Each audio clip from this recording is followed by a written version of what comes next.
có thể hiểu được một phần trong sự đau đớn của Chúa Giêsu trên thập tự giá vì tội lỗi của mình.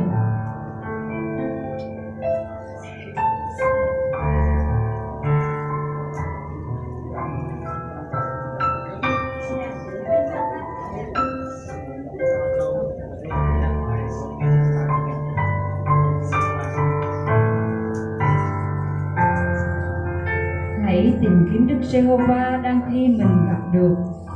Hãy kêu cầu đang khi Ngài ở gần. Kẻ ác phá bỏ đường mình, người bất nghĩa phá bỏ các ý tưởng. Hãy trở lại cùng Đức Giê-hô-va, Ngài sẽ thương xót cho. Hãy đến cùng Đức Chúa Trời chúng ta, Ngài tha thứ dồi dào.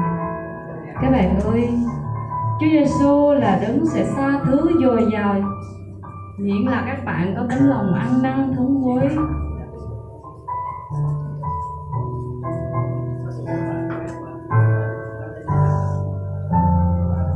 Các mục sư và các anh chị ở trong tổng đoàn, hãy cầu nguyện để cho tất cả các bạn thanh niên, không có một bạn nào ở trong sự bỏ cuộc, ở trong sự chuẩn bị nản lòng và từ bỏ. Nhưng các bạn sẽ cố gắng cho đến cuối cùng. Các bạn sẽ cố gắng cho đến khi các bạn tìm được thập tự giá. Đó giống như là cái hành trình các bạn đi theo Chúa. Và dù cho có nhiều khi mệt mỏi và nản lòng thế nào, nhưng mà các bạn cũng sẽ cố gắng cho đến cuối cùng, cho đến ngày gặp mặt Chúa.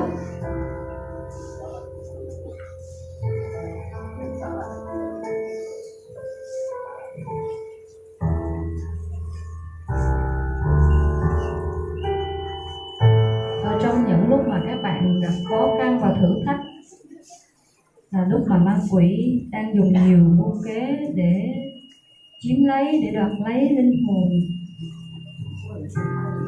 Nhưng mà chúng ta sẽ hiệp lại ở trong sự cầu nguyện, hiệp lại ở trong sự chiến đấu mạnh mẽ nhờ sức toàn năng của Chúa, thì chúng ta sẽ được vui vẻ và mừng rỡ ở trong Chúa. Vì các ngươi sẽ ra đi vui vẻ, được đưa đi trong sự bình an. Ở trước mặt các ngươi, núi đồi sẽ trỗi tiếng ca hát, mọi cây cối ngoài đồng sẽ vỗ tay. Khi các bạn chiến thắng được chính mình, chiến thắng được sự yếu đuối trong bản thể của mình, và các bạn gìn giữ được linh hồn mình, thì các bạn hãy vui mừng và ca ngợi Chúa. Hãy thêm sự cầu nguyện cho chính mình và thêm sự cầu nguyện cho những người bạn của mình.